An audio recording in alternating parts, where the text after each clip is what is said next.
y vamos a iniciar. De izquierda a derecha y en representación de la arquitecta Sara Toppelson nos acompaña la arquitecta Silvia Mejía Reza.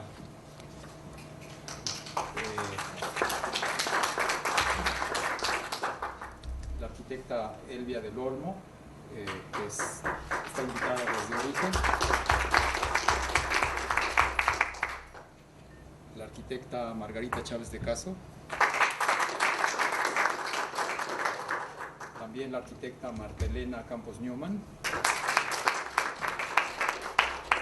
Y la arquitecta Teru Quevedo Sequi.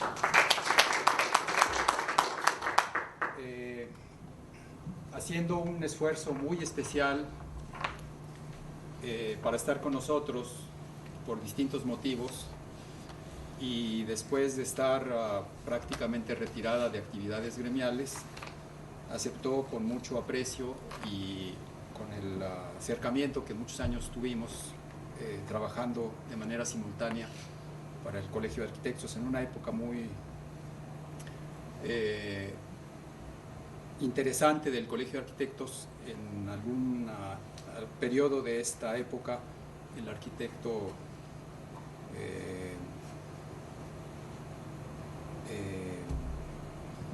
González Pozo, aquí presente, estaba como presidente del colegio y trabajando para él, desde luego Margarita con un cargo oficial y yo tratando de iniciar algo, de alguna manera, mis actividades en el colegio.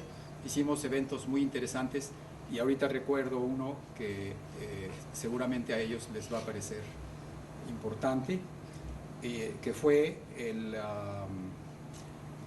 una cosa sobre equipamiento urbano, en donde tuvimos la oportunidad, creo que hay pocos ejemplos en la vida del Colegio de Arquitectos, en donde de manera simultánea tuvimos representantes del Colegio de Sociólogos, el presidente del Colegio de Sociólogos y en conjunto Colegio de Arquitectos y los sociólogos. Hicimos un evento muy importante. Quisiera entonces, en primer lugar, pedirle a la arquitecta Margarita Chávez de Caso que nos lea su ponencia y quisiera hacer una breve semblanza de ella. Estudia en San Carlos, su licenciatura, tiene estudios de Historia del Arte, Estética y Literatura también en la misma UNAM, en Mascarones, en la Facultad de Filosofía en aquella época, en el edificio de Mascarones. Tiene estudios de idiomas en Inglaterra y en Francia. Fue socia del arquitecto Caso desde que terminaron la carrera y durante 20 años trabajaron en comunidades indígenas del país, haciendo unidades culturales con clínicas, escuelas y talleres, en donde una de las preocupaciones era que la gente del lugar aprendiera a escribir primero en su propia lengua y después en español. En 1963 proyectan y construyen el Instituto Nacional Indigenista, que es uno de los primeros edificios que marcan técnicas relativas al concreto, que después son incorporadas en edificios posteriores. También en este edificio se incluyen elementos de la arquitectura tradicional mexicana, como arcos y patios que se empezaron a usar otra vez desde esa época. Una de las obras también relevantes de los arquitectos fue el Instituto Nacional de Estadística, Geografía e Informática, el INEGI. Sus actividades gremiales cubren más de 15 años y otra vez está con nosotros la arquitecta Chávez.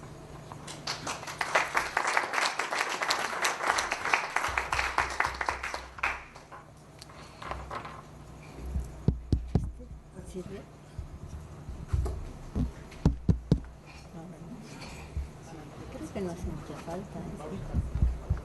A ver, ¿me escuchan? Estimados colegas, Jorge Olivares ha tenido la gentileza de convocarme para dirigirme a ustedes con el tema específico de mi actividad gremial. He de confesar que tal actividad nunca había entrado en mis planes, pero en 1978 Alberto González Pozo tuvo la peregrina idea de invitarme como vocal ejecutivo de Superación Profesional para formar parte de su consejo directivo cuando fue presidente del Colegio de Arquitectos de México. Para entonces yo ya me había subido al carro del humanismo con la creación del Ateneo Cultural de la entonces Escuela Nacional de Arquitectura de la UNAM. Mediante ciclos anuales en el teatro estuvieron sustentando conferencias magistrales los más destacados exponentes de la cultura en el país, en las letras, las artes, las ciencias y la filosofía. El objeto era engarzar a la arquitectura en este contexto cultural. La arquitectura, como todos sabemos, es un arte de servicio que tiene un pie puesto en la tecnología y el otro en el humanismo.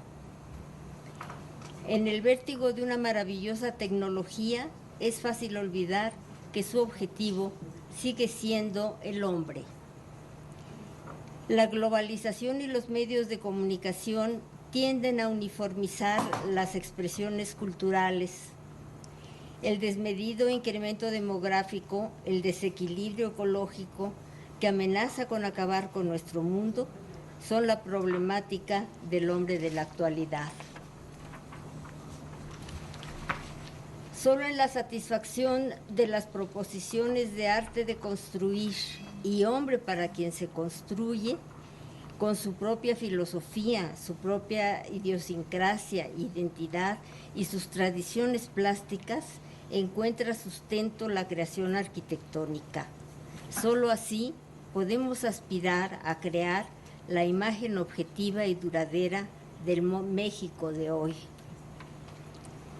Viene en el encargo que entonces se me confería una tribuna adecuada para complementar el acento humanístico, que en mi opinión es la parte débil de la ecuación. Con los antecedentes del Ateneo se organizaron conferencias similares y varias otras actividades como mesas redondas que enmarcamos en los martes del colegio, exposiciones, cineclub, recuerdo que inauguramos con las funciones con Metrópolis. Colaboré como miembro del comité organizador de la 13º Congreso de la Unión Internacional de Arquitectos, UIA, que en 1980 se realizó en México. Se montó una magna exposición de arquitectura mexicana contemporánea. Se organizaron mesas de trabajo en las que participar como moderadora no era fácil, y menos aún en la de conclusiones. Contribuí con la ponencia en defensa de la arquitectura para las memorias del Congreso. Recepciones, tours que acercaron a México a los asistentes de muchos países, y la clausura en Monte Albán, Oaxaca. El entonces presidente de la UIA, arquitecto Stoilov, comentó que la arquitectura mexicana contemporánea y la de Japón eran las únicas que habían logrado basarse en sus tradiciones plásticas para producir arquitectura contemporánea de vanguardia. En 1981 fui candidato a la presidencia del Colegio de Arquitectos de México. Seguí colaborando con el colegio y en 1984, con el invaluable apoyo de quienes tenían más experiencia que yo en estos menesteres, editamos la revista Arquitectura y Sociedad. Escoger los temas y las fotos, escribir el editorial, formatear y además conseguir los anuncios que la hicieran autofinanciable resultó agobiante. El título de la revista, sin embargo, era bueno.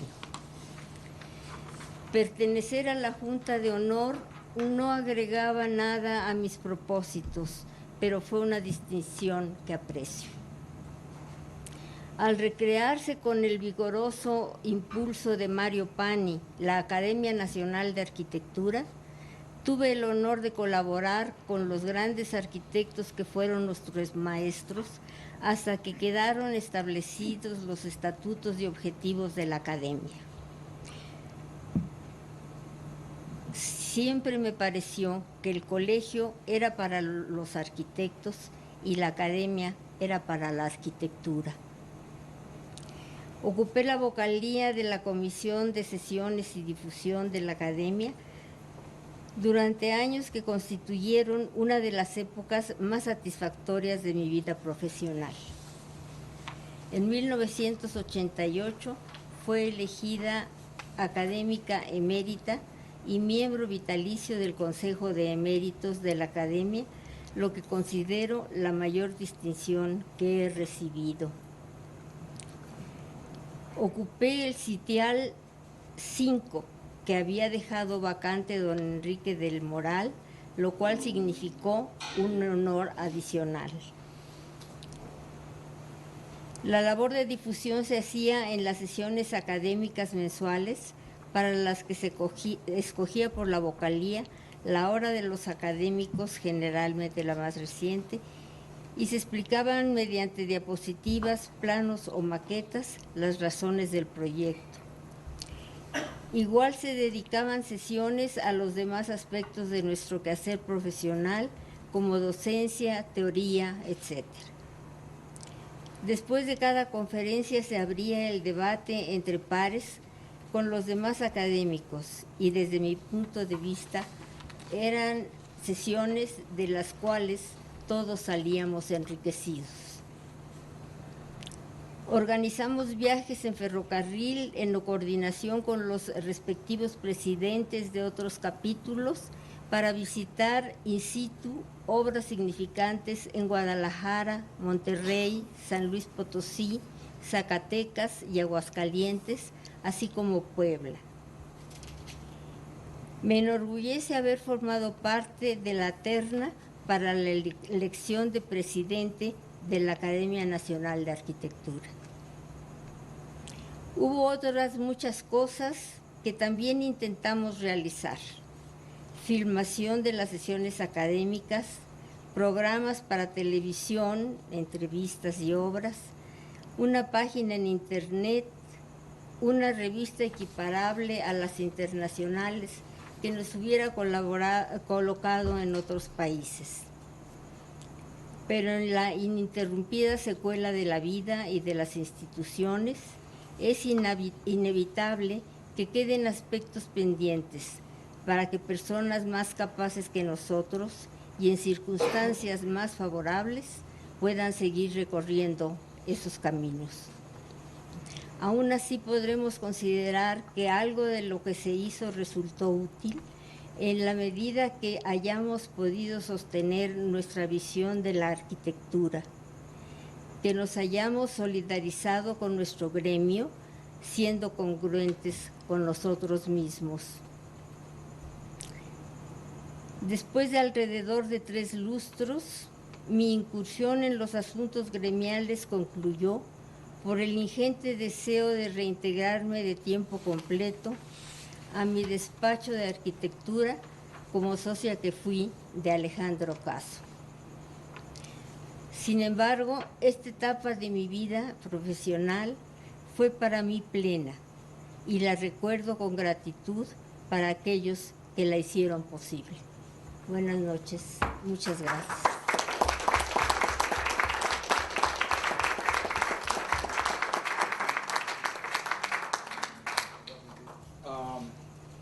La arquitecta Silvia Mejía, que viene en representación de la arquitecta Sara Toppelson, que no pudo estar con nosotros, también tiene un poco de premura y vamos a pedirle que nos dirija las palabras que preparó la arquitecta Toppelson. La arquitecta Toppelson es egresada de la Facultad de Arquitectura de la UNAM también. Ha desarrollado proyectos en las áreas de habitación, educación, cultura, industria, comercio, salud y vivienda en el despacho Greenberg y Toppelson Arquitectos. De 1996 a 99 fue presidenta de la Unión Internacional de Arquitectos, siendo la única mujer en dirigir este organismo. Es académica emérita de la Academia Nacional de Arquitectura y de la Academia Mexicana de Arquitectura. Su desempeño profesional y compromiso con la arquitectura la han hecho merecedora de diversos premios y reconocimientos, entre los que destacan el de la Mujer del Año en el 96 y el nombramiento de Caballero de la Orden de Artes y Letras del Ministerio de Cultura de Francia en el 98. Como estamos un poco retrasados, acorto la presentación y dejo la palabra a la arquitecta Mejía. Gracias y buenas noches. En nombre de la arquitecta Toppelson, un agradecimiento al arquitecto Jorge Olivares por invitarla a este evento y una disculpa de parte de ella que no pudo presentarse bueno, ella tenía muchas ganas de venir, pero le surgió algo del trabajo y se tuvo que ir a una gira. Y me encargó la encomienda de venir a leer un texto que ella escribió, que va a dar mucho gusto que escuchen. El título es Logros y retos de las arquitectas. Doña Griselda Álvarez, primera gobernadora de un estado de nuestro país, Colima, hace 10 años afirmó: ser mujer no es una travesura de los cromosomas, es trabajar el doble para lograr la mitad.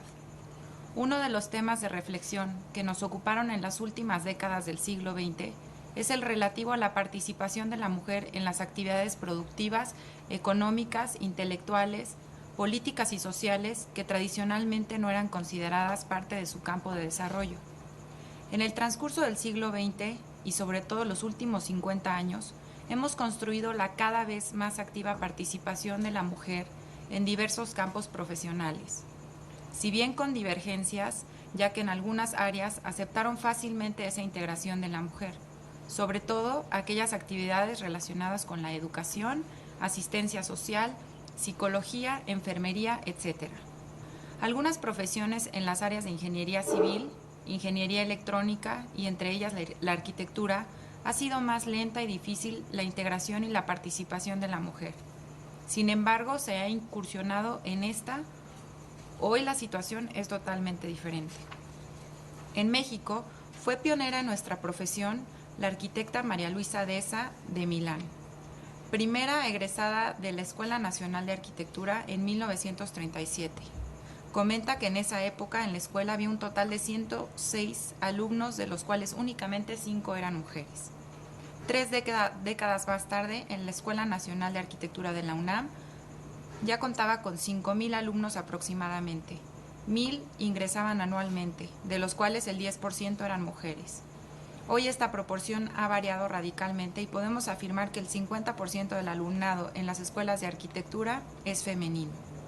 En Estados Unidos de Norteamérica, ya desde el siglo XIX, 1888, fue electa la primera arquitecta para ser miembro del Instituto Americano de Arquitectos, Louise Blanchard Bethune, de Buffalo, Nueva York, quien diseñó una diversidad de edificios, entre ellos escuelas, fábricas, establos, etc.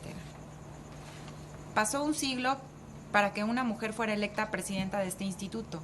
En 1990, Susan Maxam presidió la AIA, hasta ahora la única mujer en ocupar esa presidencia. Hoy, siglo XXI, la situación ha cambiado radicalmente, ya que la presencia de la mujer en la arquitectura es evidente en todas las áreas y temas relativos a nuestro quehacer profesional. La intensa actividad que han desempeñado algunas mujeres en el desarrollo de proyectos y obras son ahora parte del testimonio arquitectónico de nuestro siglo. Muestra de esta nueva circunstancia conquistada por un gran número de mujeres arquitectas es el Premio Pritzker de Arquitectura, otorgado en 2004 por vez primera a una mujer, la arquitecta Zaha Hadid, nacida en Bagdad en 1950, educada en Londres y que en la actualidad realiza proyectos de gran envergadura en Alemania, Estados Unidos, Dubái, Beijing, por mencionar algunos. En México, en el campo de la actividad gremial, La primera mujer en ocupar la presidencia de la Federación de Colegio de Arquitectos de la República Mexicana fue Angelina Muñoz, de Hermosillo, y quisiera mencionar otras mujeres que han abierto campos y destacado en diversas áreas de la profesión, entre ellas María Elena Campos Newman, Estefanía Chávez de Ortega, Margarita Chávez de Caso, María Luisa Mendiola, Valeria Prieto, Luis Noel de Mereles, historiadora especialista en arquitectura contemporánea, Teru Quevedo Sequi, Elodia Gómez Maqueo, Clara de Buen Ricarday, Lilia Guzmán, Laura Fabre, Susana García, entre muchas que sería imposible mencionar. A todas ellas nuestro reconocimiento. La integración de la mujer al ámbito de la arquitectura ha sido continua y permanente, abriendo campos en las diversas áreas de la profesión durante las 7 últimas décadas. La mujer hoy aspira a tener su propio acento y su lugar, inscribiéndose en los problemas sociales y económicos de nuestro tiempo, con el propósito de contribuir a resolverlos. Las condiciones están dadas y habrá que aprovecharlas. No debemos limitarnos a las obras individuales. Son igualmente enriquecedoras las relaciones colectivas y la participación en el ámbito gremial, en el servicio público o en el académico. Tenemos nuevos retos, nuevos instrumentos, nuevas necesidades y nuevas oportunidades. En el mundo de hoy y del mañana, las arquitectas estarán presentes, una realidad que abre sus puertas a la mujer comprometida, activa, participativa. Gracias.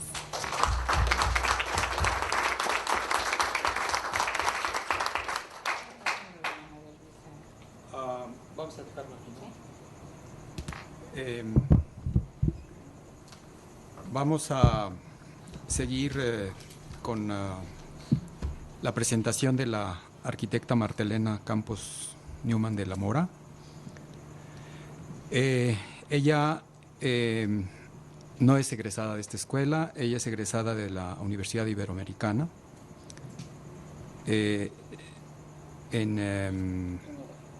Es la de generación 60. En la Facultad de Arquitectura de la UNAM desde 1965 ha impartido de manera ininterrumpida clases en el taller de proyectos. En la división de estudios, en la división de educación continua, desde el 98 es promotora y coordinadora de los diplomados de arquitectura de interior y desde 2005 del diplomado Diseño de Iluminación Arquitectónica.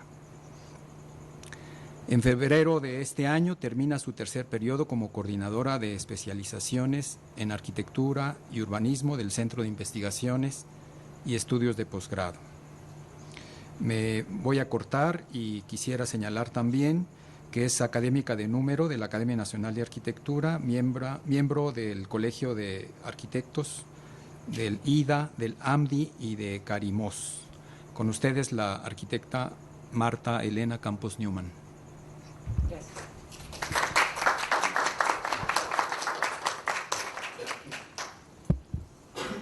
Bien, se saltó la parte profesional de interiores, pero voy a hablar de eso. Esto no sirve, ¿verdad?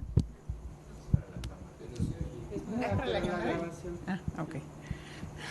Ah, bueno. Bien.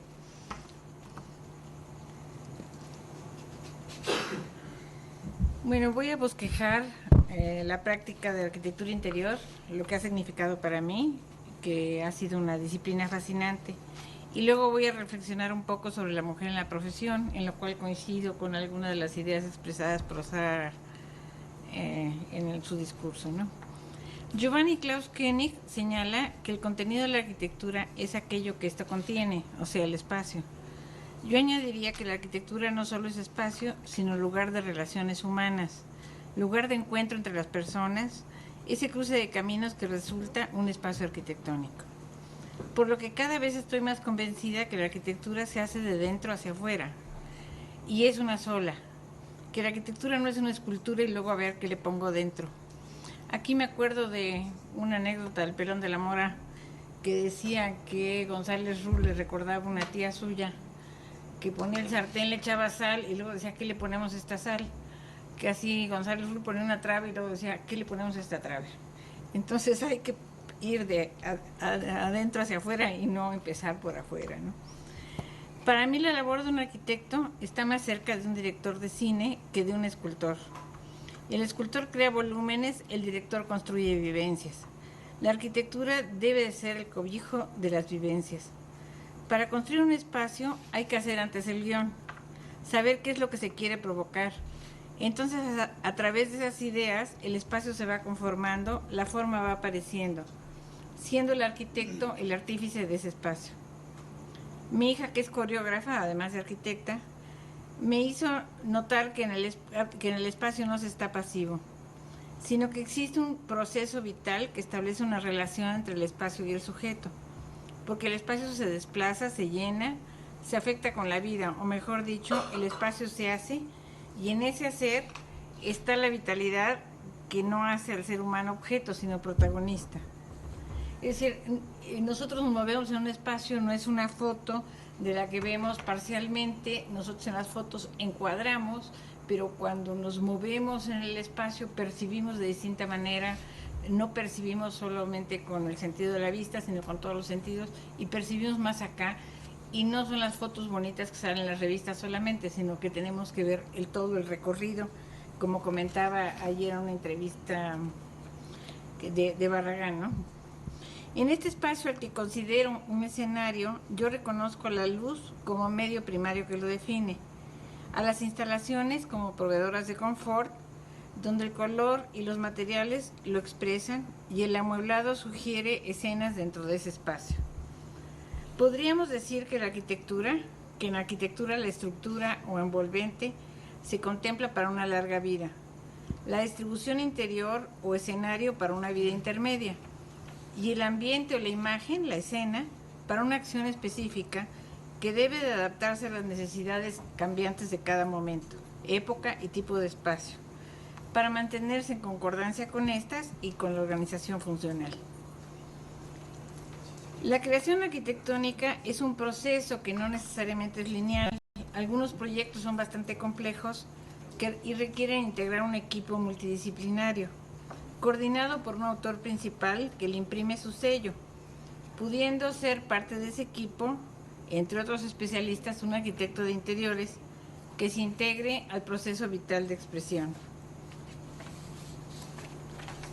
El arquitecto de interiores no opera en el vacío, sino en un espacio contenido, en una edificación con contexto específico y que es su materia prima para trabajar, espacio en el que pretendemos actuar y al que pretendemos transformar buscando la cohesión, desarrollo y estructuras de las ideas en una unidad. Churchill decía, modelamos nuestros edificios y luego ellos nos modelan. Bien, resumiendo, defino la arquitectura interior como la faceta de la arquitectura que se aboca a la dimensión humana del espacio. El arquitecto de interiores debe hacerse cargo de la realidad del edificio y redescubrirla, imaginar su solución, y a través de una escucha atenta y de la comprensión de las exigencias de su cliente, tener la habilidad de expresar sus deseos y transmitírselo en su concepto de diseño. Cada vez que logro esa relación, el diseño se desarrolla sin problemas. A veces me siento más un intérprete que una autora de mis obras. Es ahora que comprendo lo que decía Louis Kahn. Respetar aquello que el edificio quiere ser. Concebir la arquitectura como el resultado de una acción en la que coordino como intermediaria objetivos, libertades, restricciones y demás inherentes al problema, donde la expresión externa del edificio esté fuertemente supeditada a las necesidades e intenciones de la especialidad interior, y viceversa, donde la forma externa corresponda a la interna, que sean pareja, ¿no? Mi labor como interiorista ha consistido en ayudar al usuario a realizar su autorretrato de manera discreta, facilitándole la vida y permitiendo al espacio su mejor expresión, aportando mi experiencia en la elección de materiales y acabados, en el diseño, la especificación del mobiliario y la ejecución de los detalles, siempre teniendo en cuenta que es el usuario quien va a mantener o continuar el diseño con su vivencia diaria. Recuerdo cómo en la Comisión Nacional de Bancaria entrevistamos a los empleados de todos los niveles ejecutivos hasta que se logró crear los espacios apropiados para cada quien, y cómo después cambiaron su forma de vida, se vestían mejor, se comportaban de distinta manera, porque estaban orgullosos y se sentían dueños del lugar, ¿no? En el diseño interior observamos el detalle de una manera particular, ya que analizamos los movimientos más próximos del individuo, más allegados a su identidad y vida diaria, por lo que es fundamental establecer una relación de confianza con el cliente. Considero que pocas cosas son tan representativas de una época como un interior, ya que reflejan una forma de vida. A veces resulta que conocemos al cliente más que su médico, y luego se sorprenden de cómo somos conscientes de todos sus hábitos.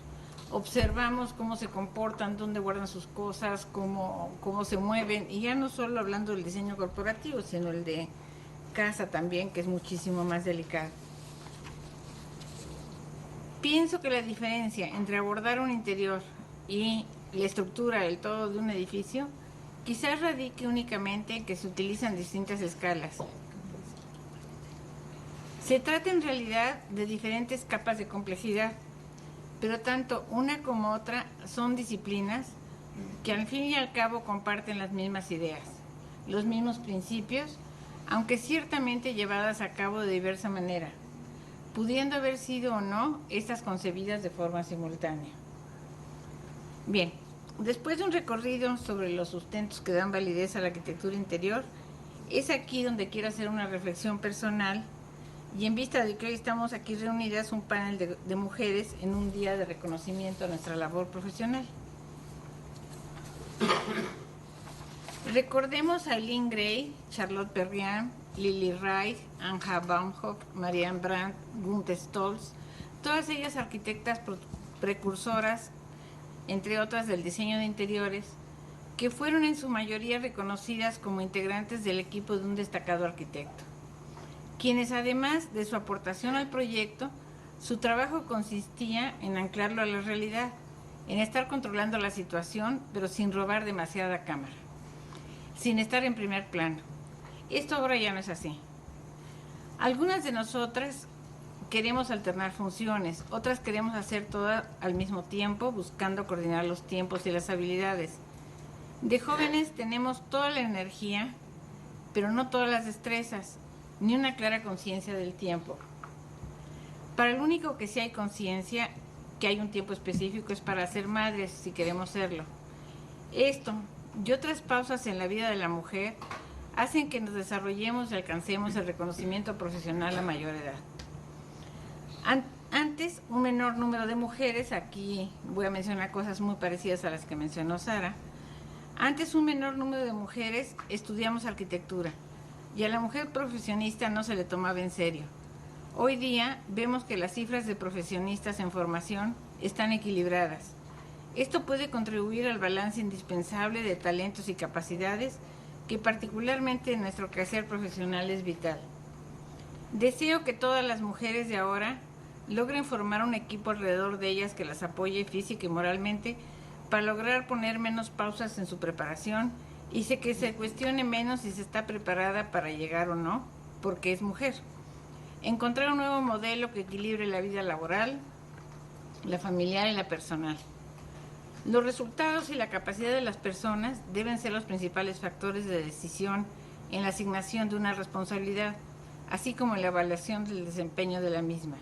Si se es hombre o es mujer, no es asunto que debe inclinar dichas decisiones ni en favor ni en contra. El mundo ha progresado. Debemos estar conscientes de eso y seguir luchando para que sigan ese camino de apertura e integración de todas las personas, de acuerdo a sus capacidades y no por otro tipo de consideraciones o intereses. Ahí es donde debemos focalizarnos. El espacio arquitectónico expresa armonía y equilibrio entre lo masculino y lo femenino, lo externo y lo interno, por lo que podemos concluir que construir en paridad es trasladar de una manera profesional toda la riqueza de ambos géneros, sus cualidades y los saberes. Es dar a todas y a todos las mismas oportunidades en el trabajo y en la vida. Es asumir como mejor forma de integración la propia identidad. Gracias.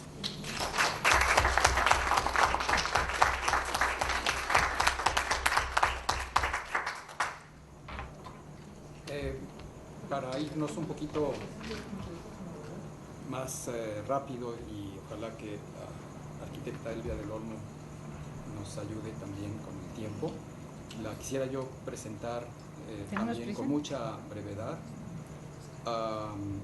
y decir que ella es egresada de arquitectura de la UNAM, con un posgrado, con una maestría también en arquitectura por la UNAM. Ha participado en investigaciones para dependencias nacionales y extranjeras en relación con la prospectiva y la planeación, desarrollado proyectos de gestión municipal, docente por 40 años, también ha trabajado en vivienda institucional y actualmente es directora de arquitectura en la Universidad Westville. Tuve la oportunidad de tener una relación profesional con ella cuando se desarrolló para mí un proyecto muy importante, un proyecto de prospectiva, un modelo global de desarrollo de la Ciudad de México con una visión de prospectiva. Con ustedes, la arquitecta Elvia del Olmo.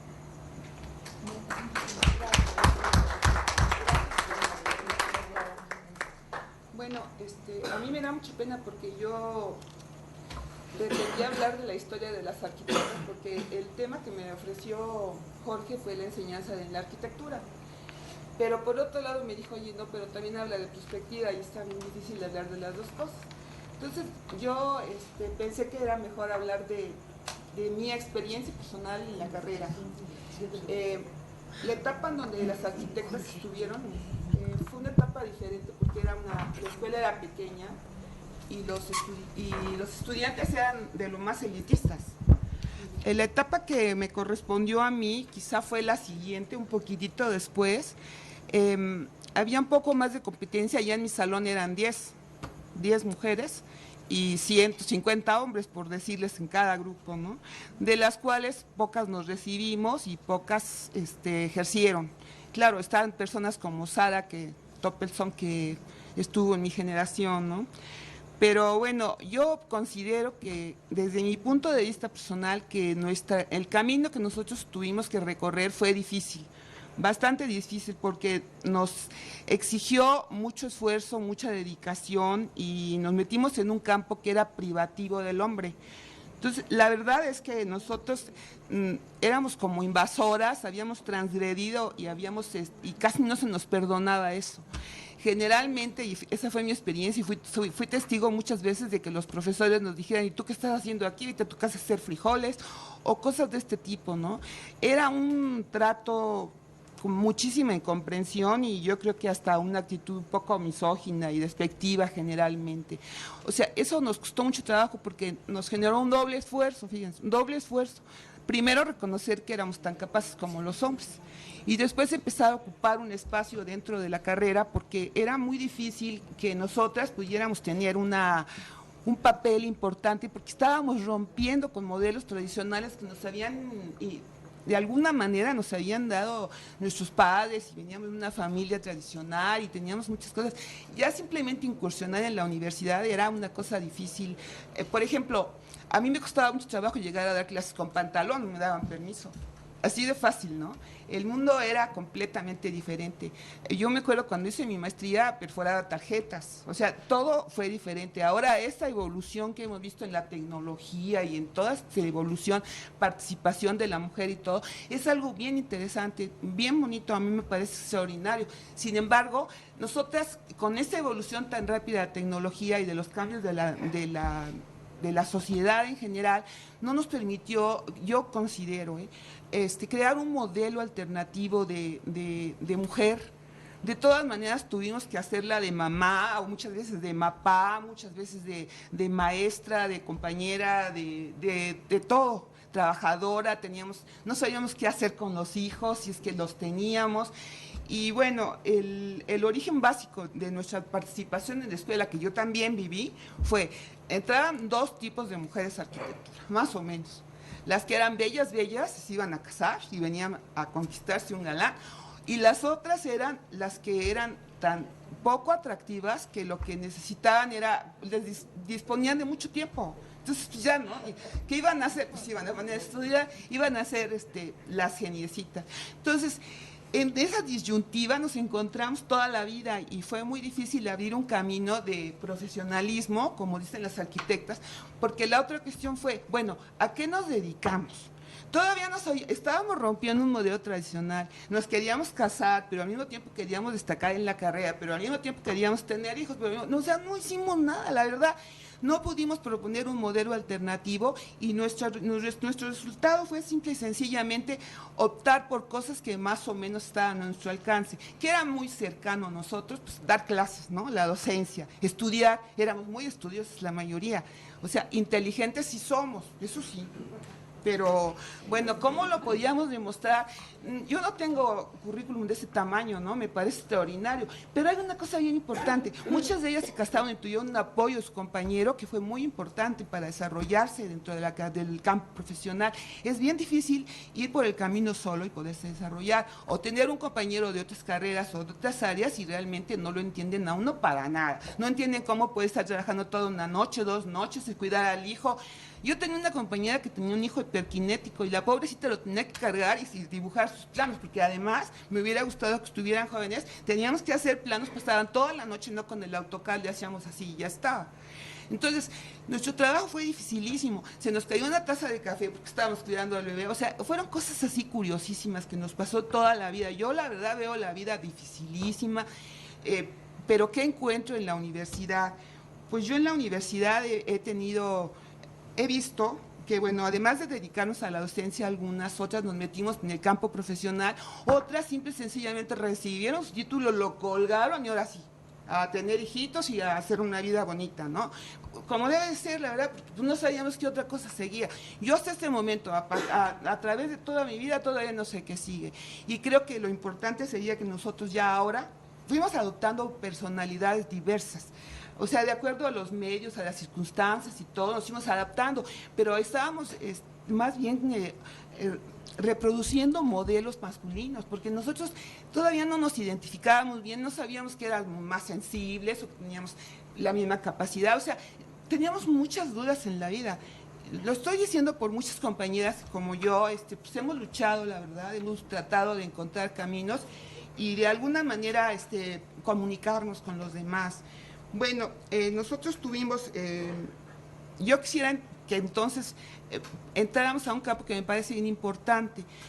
¿Por qué nosotros no pudimos crear ese modelo alternativo? Bueno, primero porque imitamos a los hombres, segundo porque ahorita ya estamos empezando a ver que es cierto, ya está el 50% de las estudiantes son mujeres y además hay concursos y se los ganan las mujeres, o por lo menos es la mitad, o sea, no somos tan tontas, pero también tenemos mucha seguridad en el proyecto sobre todo.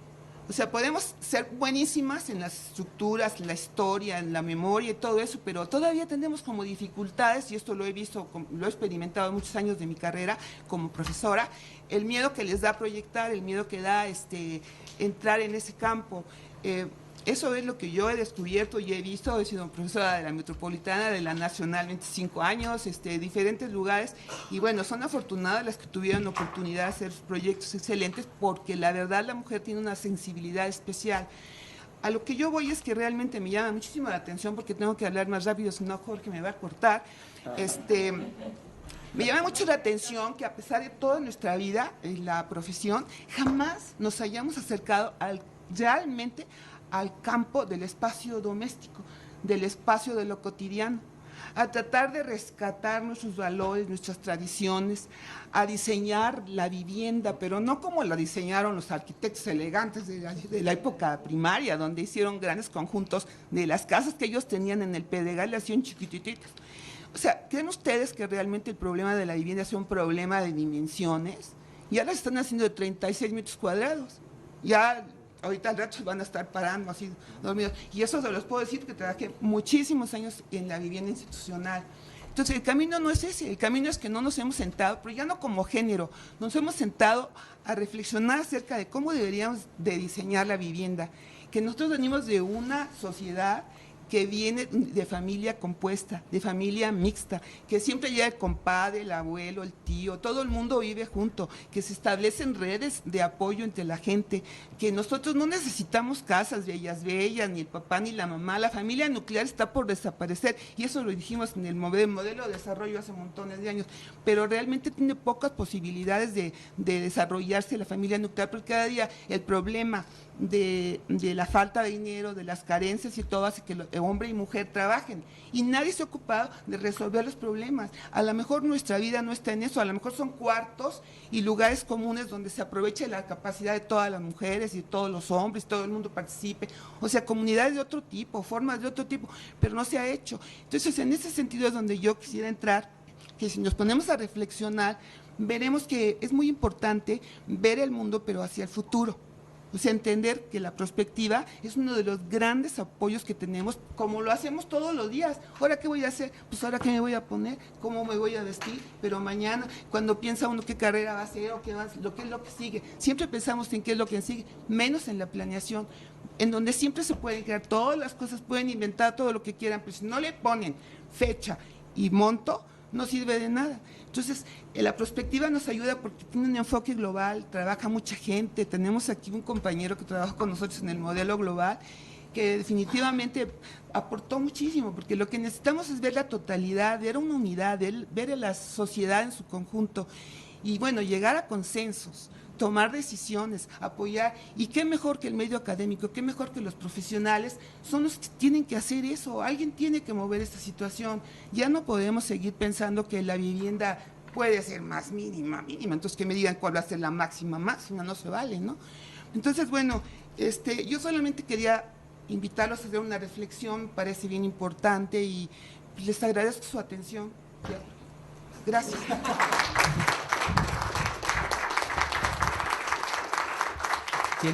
Tienes, como hablaste tan rápido, tienes 15 minutos más, ¿está bien?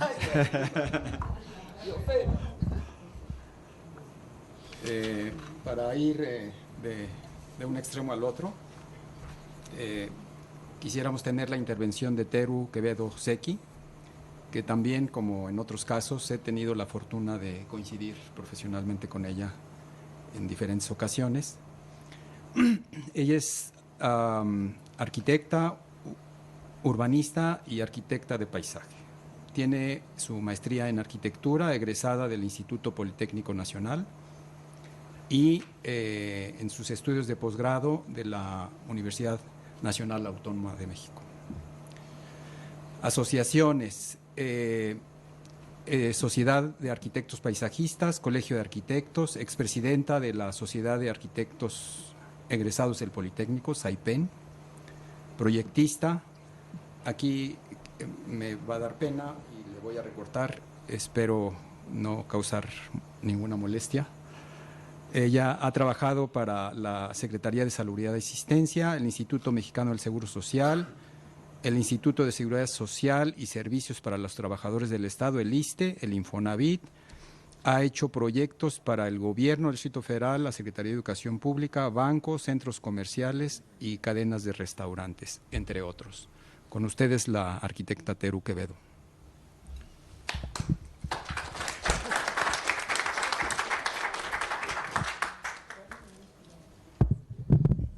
Bueno, déjenme decirles que yo me negué rotundamente a armar tan decorosamente un documento como lo hizo Marta Elena. A mí me parece especialmente importante mencionar que esta carrera que he llevado con gran pasión, investigando sobre la arquitectura de paisaje, me ha hecho no solo reflexionar en el tipo de quehacer que tenemos los arquitectos, que muchas veces ha sido irresponsable. La cuestión de la participación de las mujeres en la arquitectura, pienso que ha sido de algún modo transformador de muchas cosas, porque, como lo dice Elvia, de repente como que se nos olvida que somos mujeres y estamos cayendo en los proyectos normales que hacen los arquitectos en general. La arquitectura yo siempre la he pensado como una obra de arte. La creación arquitectónica siempre la he pensado como una piel de la tierra, y al mismo tiempo he pensado en la naturaleza como la piel de la arquitectura y de los espacios abiertos. Pienso que el espacio adquiere relevancia cuando se vuelve una experiencia más que otra cosa multisensorial, en donde nosotros participamos y al mismo tiempo estamos conmovidos participando en esos espacios. Cuando menciona Elvia del Olmo la habitación y la forma en que nosotros nos desarrollamos en esos espacios, a mí me ha preocupado mucho esto a tal grado de que lo he llevado tratando de rescatar lo que llama Le Corbusier la quinta fachada. Entonces, esa quinta fachada, que son las azoteas, se han visto realmente llenas de cachivaches, ¿no? Tienen la historia de la familia, tienen el triciclo, las cazuelas, las llantas viejas, cada quien podría escribir la historia de su familia buscándole a la azotea y a lo de abajo de las camas, que son los espacios más mal utilizados en la vida. Yo he estado promoviendo en esto de las clases de arquitectura de paisaje desde hace mucho tiempo el uso de las azoteas, porque adentro de las casas, en estos espacios mínimos en donde ya tenemos 30 y tantos metros cuadrados para una pequeña vivienda, pues resulta de que aún en las casas de más espacios, los lavaderos, los fregaderos y las estufas siempre dan a paredes. Entonces resulta de que las mujeres o los hombres que pudieran desarrollarse en esa casa habitación terminan como locos. La gente atraviesa la puerta, ¿no? Y le dice al ama de casa o al amo de casa: es que está como loco. ¿Cómo no va a estar como loco si se pasó 2 horas enfrente de la pared del fregadero, 2 horas enfrente de la pared del lavadero y 2 horas enfrente de la pared de la estufa? Y entonces dicen, pero está como loco, yo no sé qué le pasa. Y entonces resulta de que tenemos una persona castigada, ¿no? Yo describo que muchas veces yo soy la invitada ideal porque me encanta lavar los trastes. Y a mí me encanta lavar los trastes porque en las casas en donde yo viví siempre había ventanas en donde se lavaban los trastes. Entonces, pues a mí me encanta lavar trastes. El asunto es que he inventado un pretexto para rescatar las azoteas y volver los espacios útiles, y que estos espacios sean espacios de recreación, en donde la gente puede tener una vida social más sana, en donde los chicos no salen a la calle a pelearse con el vecino. Cada vez la calle se vuelve algo más ajeno a nosotros. Antes se jugaba fútbol, las canicas y todo en la calle. Ahora ya no se puede hacer eso porque se ha vuelto cada vez más insegura. Tenemos calles inhóspitas, tenemos avenidas muy abandonadas, tenemos pocos recursos para su manutención. Los parques difícilmente se pueden utilizar por la misma razón. Y bueno, ahora el rescate de los parques significaría en un momento dado el pensar en que estos espacios fueran de acceso semicontrolado, o que pudieran tener concesiones, que pudieran de alguna forma aportar recursos para que estos espacios se puedan utilizar. En el caso de las azoteas, esos espacios están abandonados, podrían tirarse todos esos tiliches, y que las señoras que en muchas ocasiones, en lugar de rescatar sus espacios, se victimizan en su posición de mujeres sufridoras, podrían rescatar esos espacios para convertirlos en unas terrazas lindas, y hubiera abuelitas, hubiera tal vez amigas que se interesaran en tener algún tipo de cultivo interesante en esas azoteas, y poder tener árboles frutales o a lo mejor verduras, especies, digamos alguna de estas, los de laurel, el tomillo, la mejorana y todas estas cosas. Y además lavar en un lugar lindo, porque ese lavadero que yo describo que parece un espacio de tortura, un lugar de tortura. Yo a los patios de servicio les llamo patios de concentración, porque los arquitectos en general, los arquitectos hombres o mujeres, decimos, es que es un patio de servicio, déjalo así, pues si no importa. Pero ¿cuántas horas se pasa quien está haciendo el servicio en esos patios y en esas cocinas? Son tremendas las horas que se pasan ahí. Entonces, pues claro que la señora ya está como enloquecida, ¿verdad? Porque esos espacios son horrendos. Entonces no se le deja una jardinerita, no se le deja unas plantas, difícilmente tienen soliques que son para tender la ropa y que la ropa pueda orearse, ¿no? Antiguamente, o algunas personas privilegiadas que tienen sus casas en provincia, todavía tienen un lavadero en donde tenían una poza con agua y de allí estaban y tenían los pajaritos y el chayote y la bugambilia proporcionando una sombra linda y una visual muy agradable. Ahora esas azoteas están abandonadas, los patios de servicio son terribles, quien tiene que subir y bajar, que además hay que subir a la azotea a tender la ropa, cada vez estamos menos aptos para subir a tender la ropa, y lavar una jerga, hay que subir, ¿verdad?, hasta la azotea para lavar la jerga, volver a bajar, en lugar de volver ese espacio un lugar social a donde la mujer no tenga que estar preocupada, o el hombre o quien sea, o preocupado porque llegó el compadre y está tirando el chorro del taco que se está comiendo en la sala o en el comedor sobre la mesa, y entonces se vuelven unas convivencias agradables en esas azoteas que pueden ser terrazas de convivencia auténtica, y reacomodar los lavaderos y que esas personas que lavan, caray, tengan una vista más agradable y la señora pueda a media mañana invitar a sus amigas una vez al mes a platicar y a tomarse un café en una terraza que sea un espacio agradable, con cosas en donde se puede cultivar el espíritu. Finalmente, y que debía de ser el principio, somos seres humanos. Y el rescate de estos seres humanos significa el futuro de los hijos que tenemos ahora. Y son el rescate de la sociedad que vamos a tener a futuro. Y cada vez estamos castigando más estos espacios y restringiendo este tipo de actividades sociales a espacios más tremendos. Actualmente yo fui invitada ahorita voy a hacer el comercial de GeoICA, y es una compañía formada por casas que le llamaban antes Casas Feo, entonces se asociaron con ICA, y entonces para que recuperaran un poco la imagen e hicieron esto que se llama GeoICasa.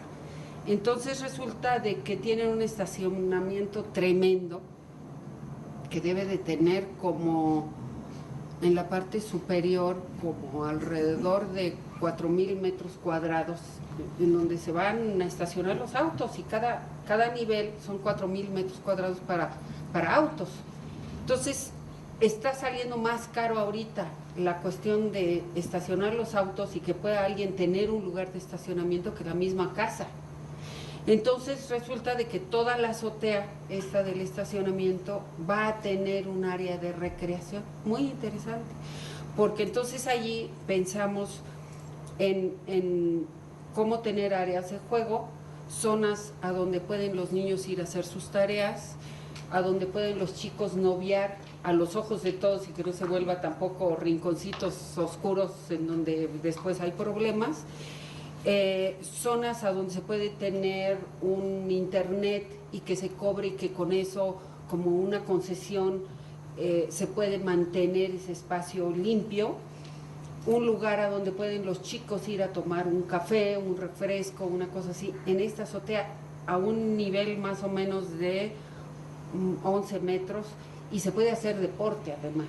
Entonces, para mí fue una experiencia muy interesante, porque promoviendo este uso de los espacios inútiles, el rescatar este espacio en Aragón, que además es un lugar que carece de áreas verdes, pues, y además de agua, y que se está también haciendo un sistema de recuperación de aguas servidas para poder regar estas jardineras, que no van a ser precisamente jardines, sino son espacios útiles con jardineras que van a proporcionar una sombra mediana y todo eso, y lugares de reposo también para personas de la tercera edad, pero con actividades manuales y cosas que pueden ser creativas para este tipo de personas. Entonces, espacios que tengan usos múltiples, pues realmente son los que nos faltan en la ciudad, no solamente los espacios verdes. Entonces, el enriquecer una ciudad con espacios como estos es enriquecer a la sociedad, y a futuro tendremos una mejor sociedad, ¿no? Entonces, bueno, pues pensemos no tanto en las mujeres, porque yo creo que ya la participación en todas estas cuestiones de actividades en el hogar, pues se vuelven ya no propias del sexo femenino, sino que ya le tiene que entrar a todo el mundo, ¿no? Pues que realmente sean estos espacios humanos, ¿no?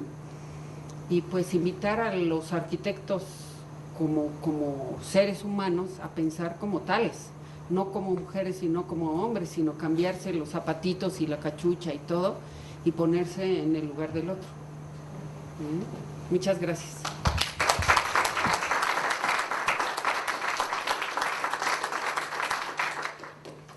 Gracias, Teru.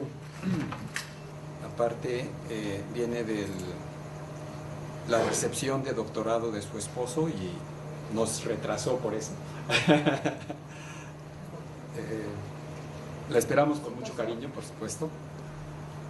María Eugenia Hurtado Aspeitia es egresada de la Facultad de Arquitectura de la UNAM, profesora de la misma desde 1982 y miembro del grupo Espacio Máximo Costo Mínimo, que es una ONG.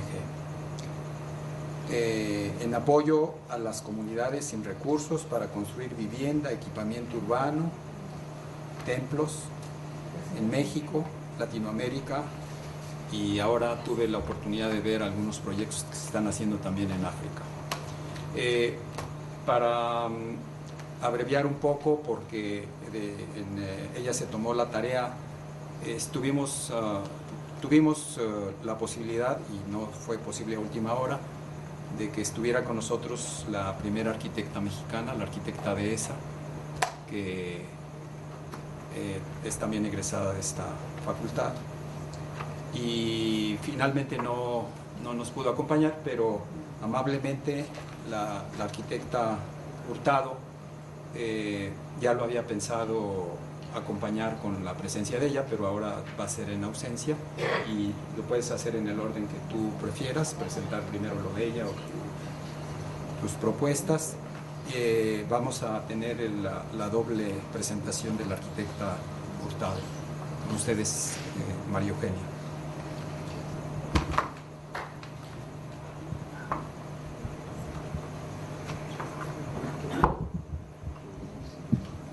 Primero, pedir una disculpa a todos los presentes, pero solamente se recibe una vez de doctorado, entonces pues tuve que estar hasta que falló el jurado, por eso pido una disculpa. Y por segundo, quiero agradecerle mucho a Jorge la confianza que tuvo en mí para relegarme algunas actividades, sobre todo que me enriquecieron porque estuvimos trabajando con la arquitecta Margarita Chávez, escarbando en sus archivos, y también con la arquitecta Dehesa. Prefiero empezar con lo que yo he hecho y me gustaría rápidamente, voy a ser muy escueta en las cosas. Sí hice mi tarea, Jorge, pero ya no me dio tiempo de enviarla y con las prisas ya no la olvidé, pero te la haré llegar. Yo tengo ya afortunadamente 10 años que terminé una tesis. Me gustó que me cambiara el tema, Jorge. Me dio la oportunidad, primero quería que hablara yo sobre la tesis, que es la trayectoria de las mujeres en la arquitectura en el México contemporáneo. Y gracias, me da mejor la oportunidad de presentar algo de mi trabajo.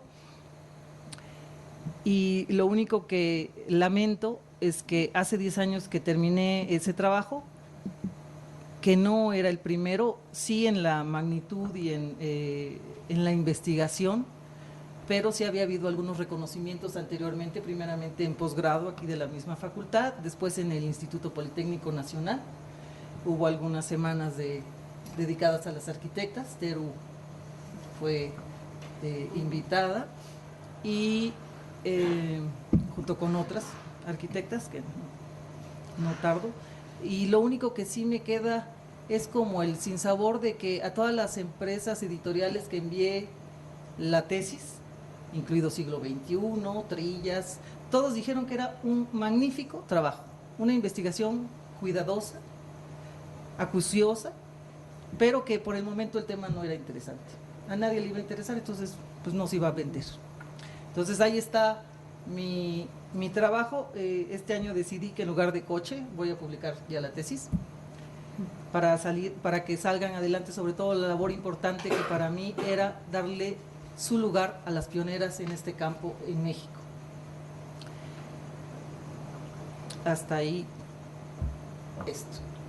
Y ahora sí me gustaría invitarlos a recorrer un poquito de la práctica profesional, que me encantó que me pusieran casi así como a los toros las dos participaciones anteriores, porque yo trabajo con comunidades de bajos recursos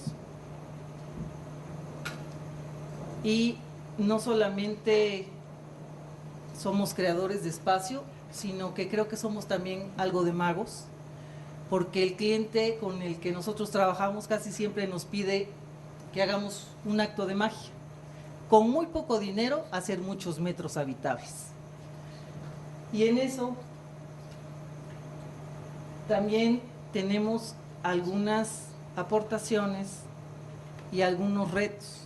El primero es que además de demostrar que somos capaces, pues que nos den un encargo, y normalmente son los familiares los que creen en nosotros. La imagen que está en blanco y negro, esa imagen es mi primera casa en 1982. Tiene un uso de baño simultáneo, una recámara de 4,50 por 3 metros, tiene una doble altura al interior, tiene además fosa séptica porque es en las afueras de nuestro distrito, y en un desplante de 7,50 por 4,50 logramos hacer una casa de superficie de 33 metros cuadrados y solamente con $1,000. Yo pertenezco a un grupo, a un ONG, que me enriqueció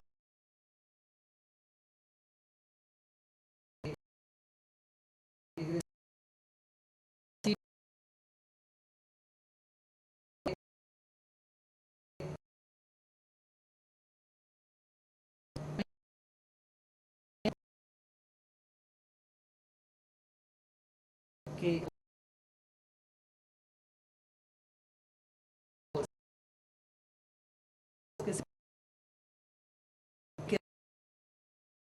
queden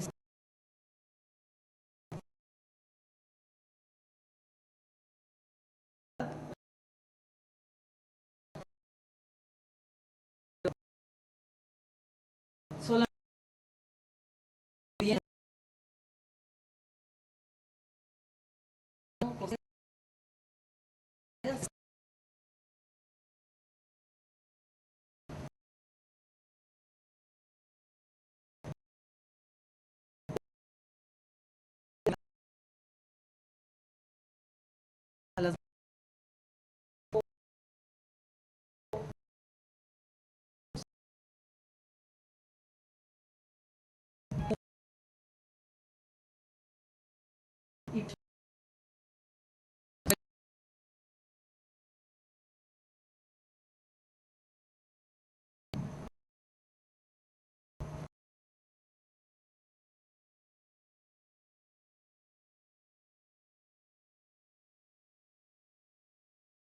Realmente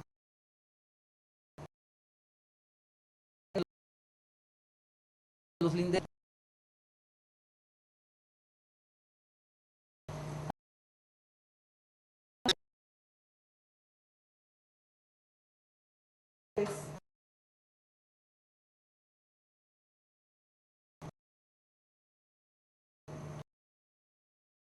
y las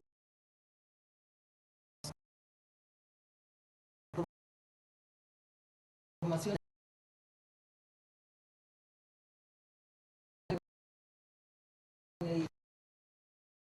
es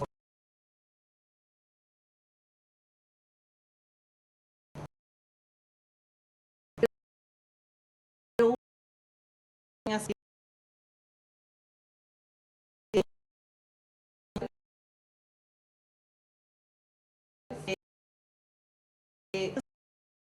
no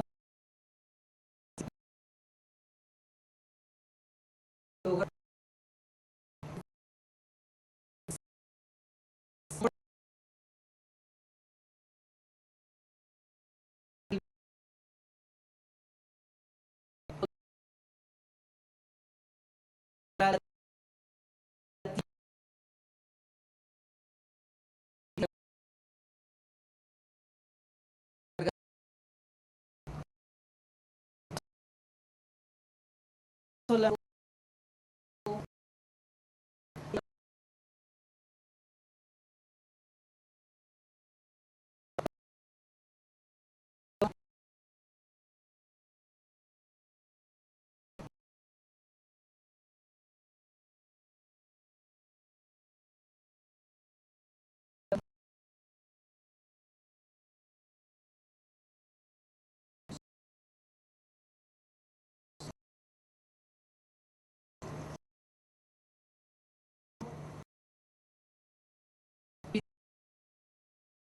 tenga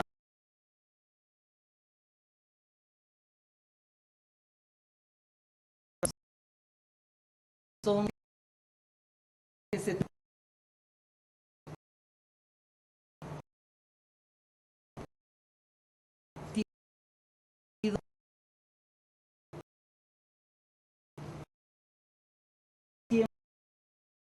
ratifican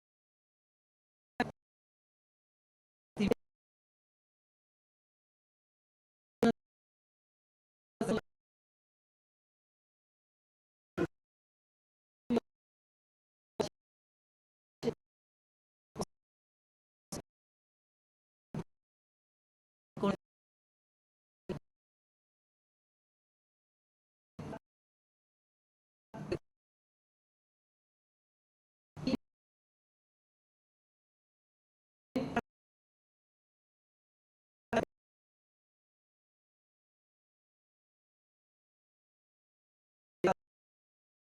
los participantes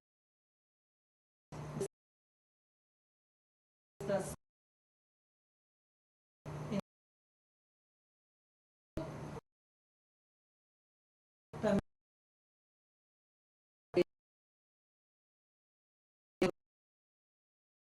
de salud.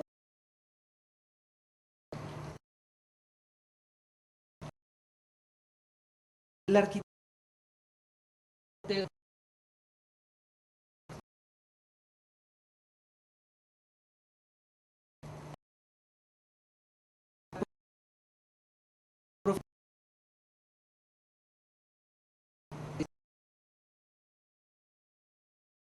Julián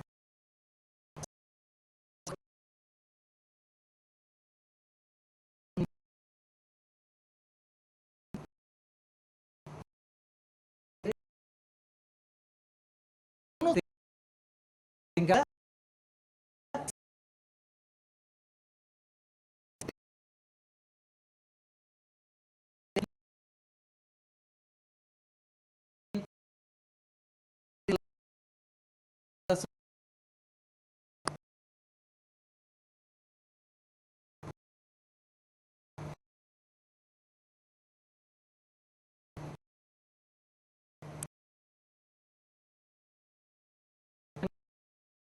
los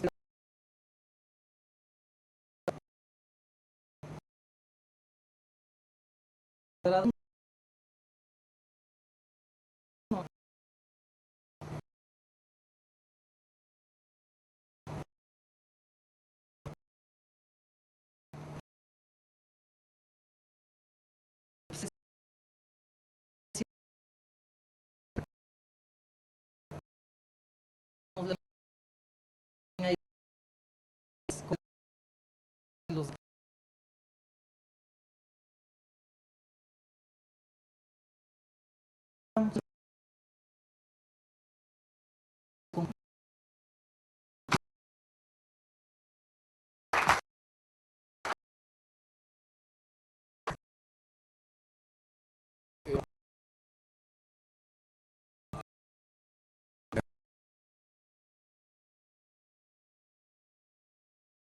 Ser la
apoyo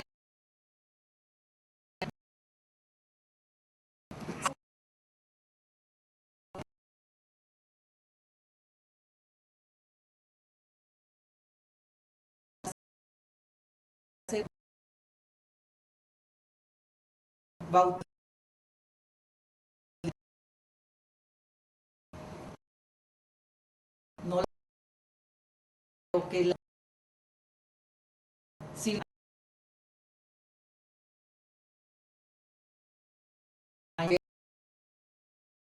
a los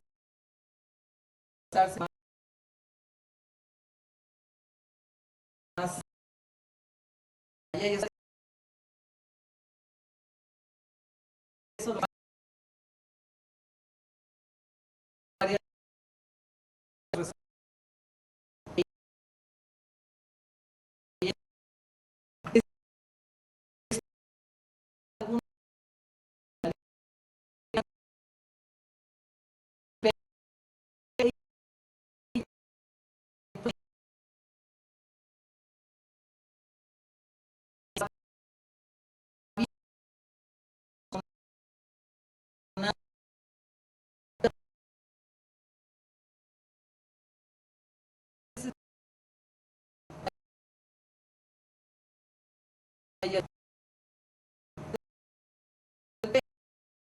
pero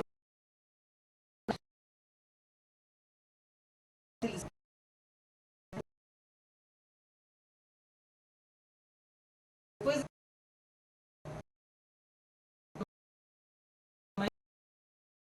muy cómo le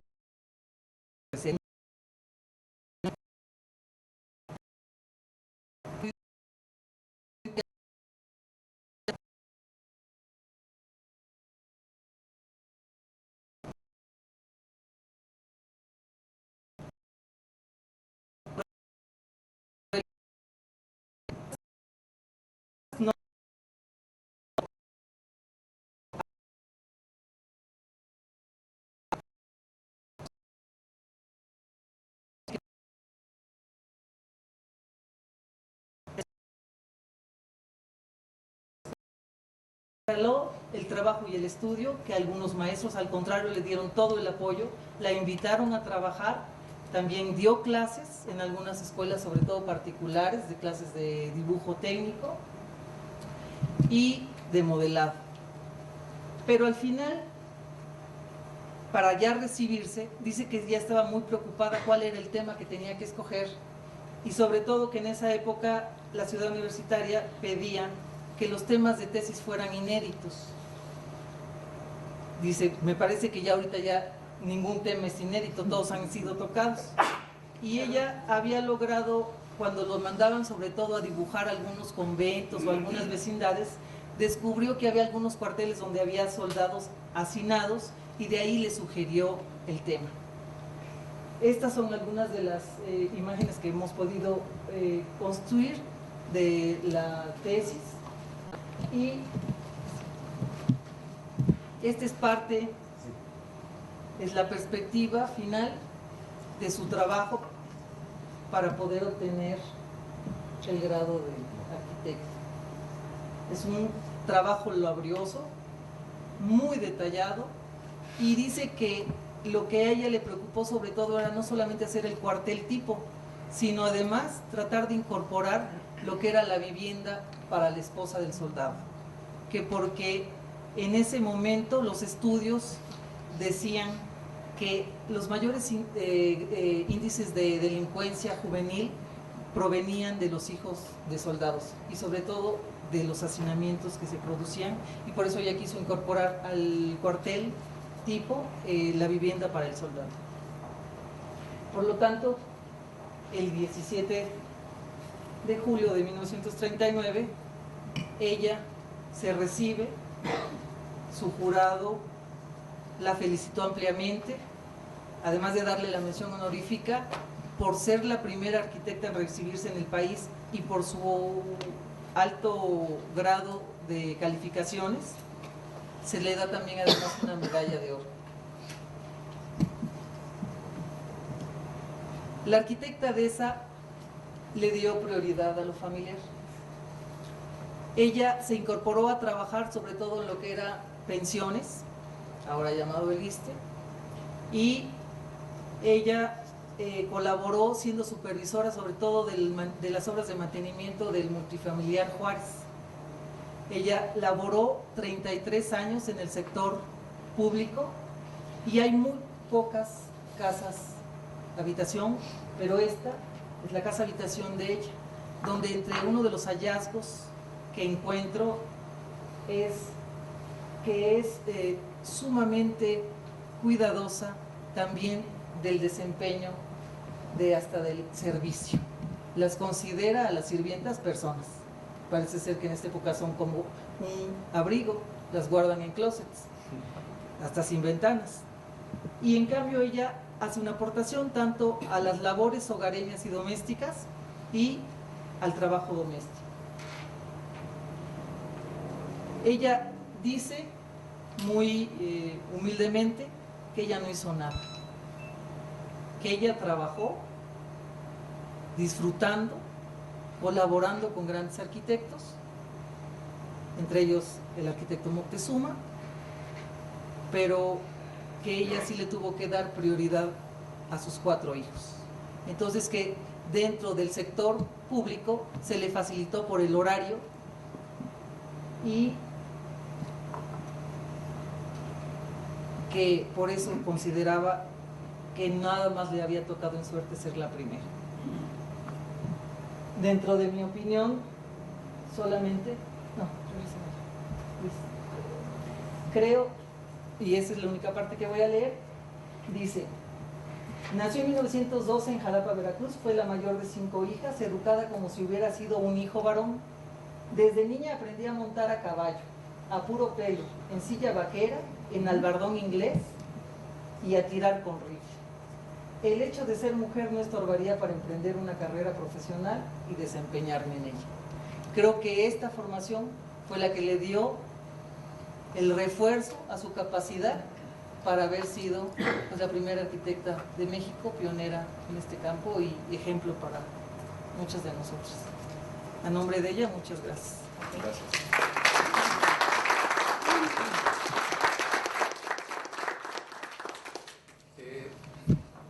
Se ha trastocado un poco la manera como llevamos estas reuniones, de manera que por la hora nos queda el mínimo tiempo para las intervenciones de ustedes, que ojalá que nos apoyen enriqueciendo este trabajo, este esfuerzo que han hecho las compañeras arquitectas. Y pues quien quiera hacer algún comentario, alguna pregunta, aquí estamos.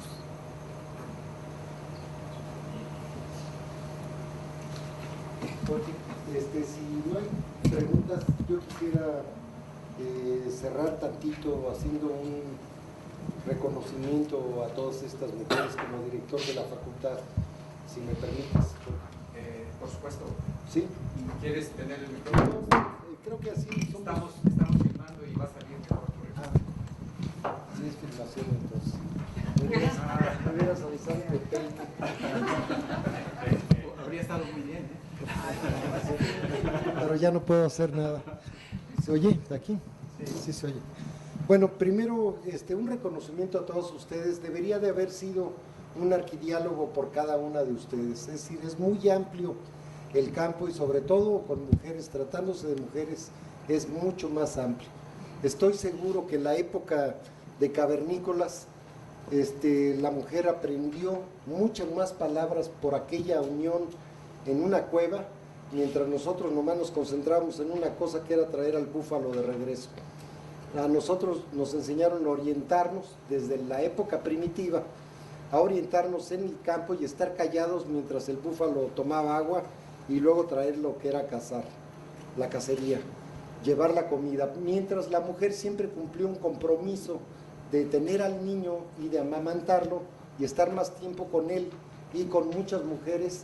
Por eso ustedes saben más palabras que nosotros, inclusive en un pleito con mi esposa salgo perdiendo. Casi siempre me tengo que quedar callado, pedir una disculpa antes de que me saque todos los argumentos con palabras que a veces ni conozco. Pero esto viene de una educación y esto hay que hablarlo muy claro. Nos educaron de una manera muy extraña y cuando yo escogí a los padres que tuve, resulta que me enseñaron, éramos 4 hermanos, nos llevábamos un año, yo era el mayor y mi papá, un militar retirado, nos puso la carrera a cada uno.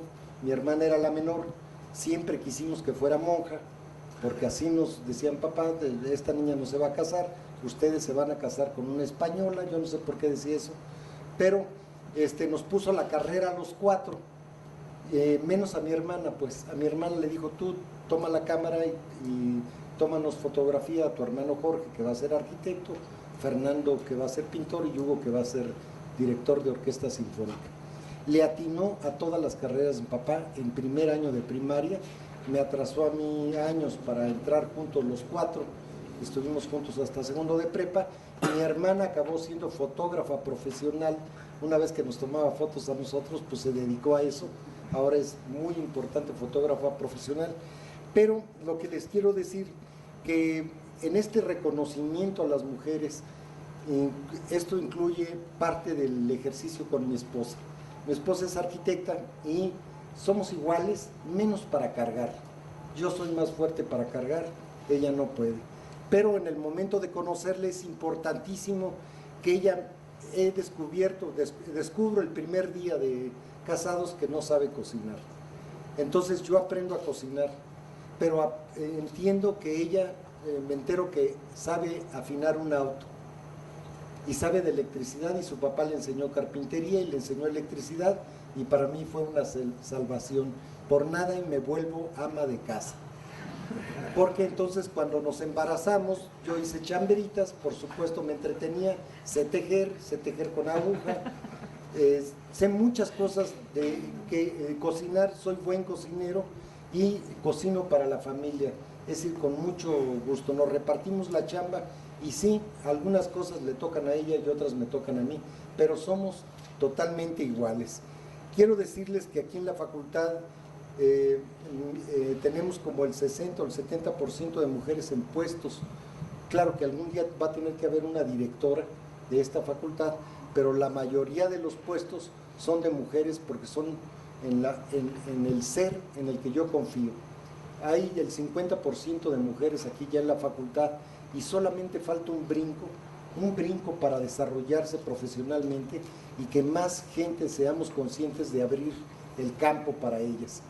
Puede aportar lo mismo una mujer que un hombre y nos han superado inclusive en los promedios, en las tesis, en los premios, en los concursos, hemos sido superados. No lo siento como una superación, sino, bueno, venga para ayudarnos entre todos. Esto no se trata de ser sectarios y dividir mujeres y hombres. Estamos juntos en esto. Y la facultad se ha preocupado por eso, en la mayoría de los casos, gente muy responsable.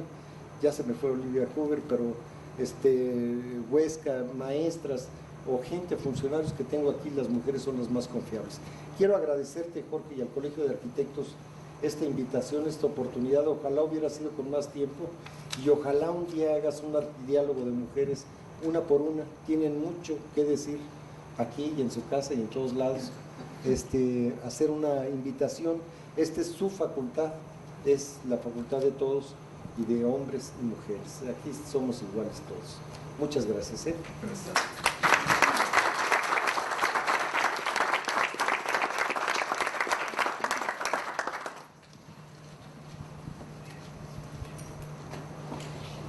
Buenas noches, Jorge. Yo soy Luz María Cuellar, ya algunos de ustedes me conocen. Bueno, yo vengo en representación de la Sociedad de Arquitectas y Urbanistas y bueno, pues en primer lugar felicitar a todas las arquitectas, me encantó toda su actuación y bueno, la maestra Estefanía hubiera querido estar presente, desafortunadamente está pasando por unos problemas de salud, está en silla de ruedas. Pero me mandó así textual a felicitarlas, a apoyarlas y pues que reciban una felicitación de su parte y de toda la sociedad. Gracias. ¿Alguna otra intervención?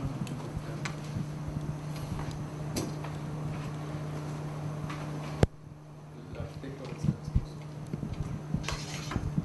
Bueno, yo solamente quisiera decir que me gustaron mucho todas las intervenciones. Creo que entre todas se complementan y forman un mosaico de opiniones, de experiencias, de vivencias, de todo lo que las mujeres arquitectas han hecho en las últimas décadas. Pero también quiero dejar un particular testimonio por la labor tan meritoria que desarrolló efectivamente Margarita Chávez de Caso, cuando nos ayudó primero a Chema Gutiérrez durante su gestión y después a mí durante la mía, organizando una serie de sesiones que se dan semanalmente en el auditorio del colegio y en el que solo ella, con el conocimiento y los contactos que tenía y sobre todo la confianza que inspiraba en mucha gente, solo ella hubiera podido traer a toda la gente que trajo y que realmente la vida del colegio se haya agilizado gracias en buena parte a su admirable labor. Solamente recuerdo algunas sesiones que yo creo que nunca más se van a ver en el Colegio de Arquitectos, por ejemplo, una que fue uno de los últimos recitales poéticos de Carlos Pellicer, invitado por Margarita, en donde Carlos Pellicer, sin micrófono, solo con el vozarrón que tenía de poeta, nos estuvo recitando sus mejores poemas de memoria en el auditorio de la antigua sede que estaba en Constituyentes, no la actual, y realmente era una vivencia increíble. Y desde luego, igual que nombres como el Carlos Pellicer, podríamos mencionar a Elena Poniatowska, a Carlos Monsiváis, a Luis Villoro, a mucha gente que realmente acudía al llamado de Margarita para dar sus testimonios y enriquecer mucho la vida del colegio, que de otra manera se hubiera visto encerrada exclusivamente en lo que los arquitectos tenemos que decirnos unos a otros. Así que esa faceta, digamos, de Margarita, que también la hizo aquí en la Facultad de Arquitectura con el Ateneo Cultural, es algo que ojalá que encuentre alguien que siga esa estafeta, a la que le pueda dar la estafeta, para que no se acabe nunca la cultura en el medio de los arquitectos. Gracias.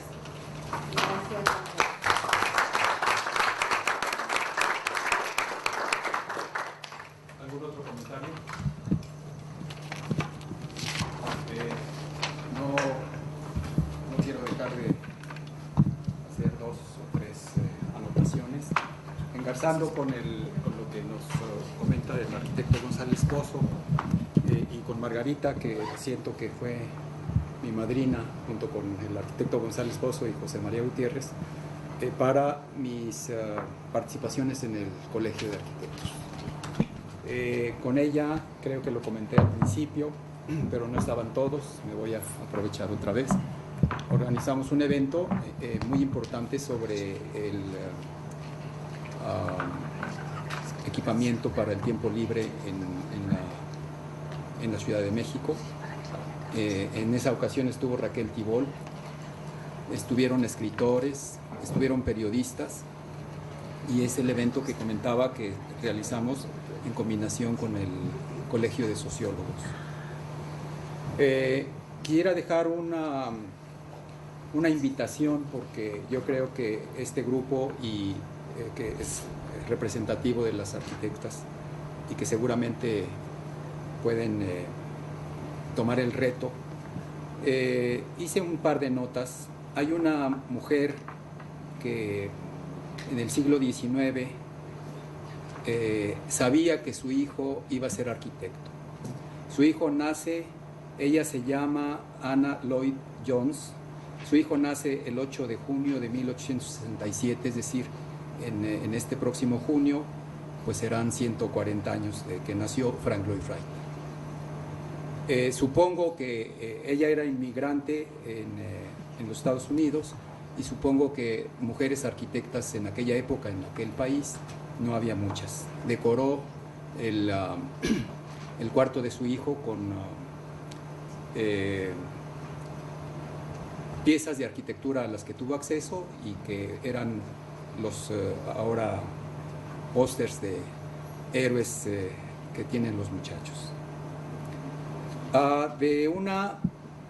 La directora de la UAI en Guadalajara me dijo: usted trabaja con Alejandro Son. Si ustedes no recuerdan este nombre, uno de los arquitectos importantes que ha tenido este país fuera de la Ciudad de México. Y me comentó: dígale al arquitecto Son que las mujeres necesitamos en la cocina, y me hizo una pequeña anotación de lo que, a juicio de ella, un edificio, dice: me gusta mucho la construcción que él hizo, pero le falta tal o cual cosa. Tuve la oportunidad de visitar una de las casas más amplias, bien terminadas, bien diseñadas, mejor ubicadas de esta ciudad, y sirviéndome como guía el autor, un arquitecto muy renombrado, no dejo su nombre. Atrás de cada uno de los comentarios, recorrimos toda la casa, y la esposa nos seguía en cada uno de los espacios, y ella comentaba lo que le parecía que la casa tenía mal resuelto. Como hemos visto, la situación actual y el papel actual de las mujeres es distinto. En una entrevista reciente con el arquitecto Recamier, en forma de arquidiálogo tradicional, por supuesto salió el tema de las mujeres, y él hacía el énfasis de que ahora que hay tal equilibrio, hace falta que las mujeres cobren un papel más predominante. Algo que quiero también comentar, decía que hace falta la arquitecta que sea tan distinguida como algunos arquitectos de este país. Eso creo que puede ser secundario. Lo que sí es importante es el cuerpo de intervenciones en la vida de la arquitectura y del urbanismo de este país que hemos escuchado. Me topé en una publicación que traigo aquí sobre teorías y manifiestos, que tengo los más importantes, desde luego en una versión hecha en Estados Unidos o en Inglaterra, sobre teorías y manifiestos, y por ahí arrumbado Dolores Hayden en 1980, tengo una copia, dice: aspiraciones relativas a la ciudad que no sea sexista. La invitación que yo dejaría, aparte de la que comentaba nuestro señor director, de tener una próxima entrevista con cada una de las aquí participantes y otras arquitectas también importantes, es cómo las mujeres de este país pueden encabezar un movimiento, llámese manifiesto, llámese lo que ustedes quieran, a partir de un congreso, a partir de lo que ustedes crean, que ponga énfasis en cosas que los arquitectos en sexo masculino no hemos sido capaces. Yo creo que hay aquí un reto importante y me siento seguro de que existen las profesionistas que pueden hacer esto y más. Muchas gracias.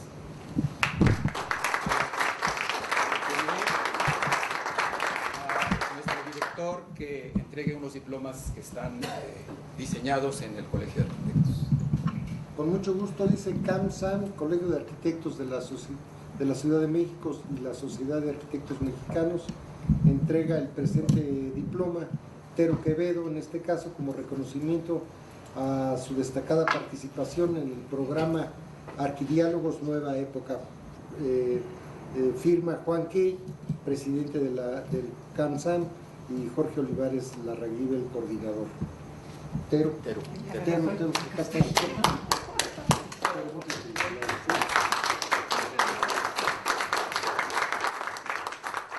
Martelena Campos Newman. Martelena. Margarita Chávez de Caso. Margarita. Muchas felicidades.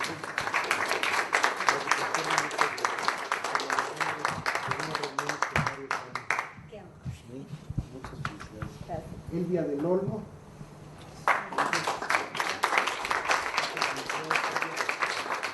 María Eugenia Hurtado.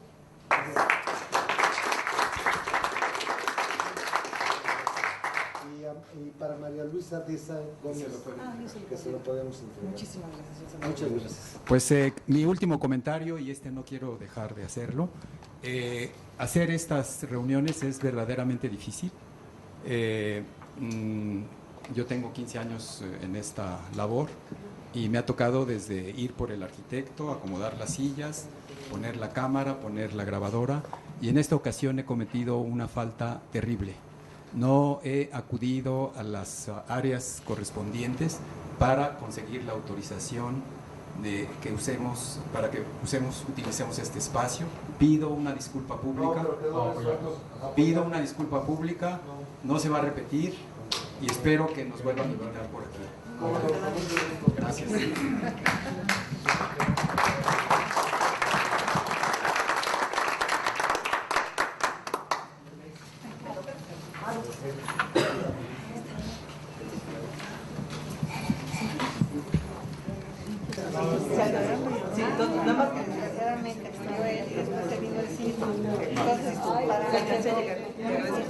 Pero le pido una disculpa enorme. Lo que pasa es que estaba yo adentro y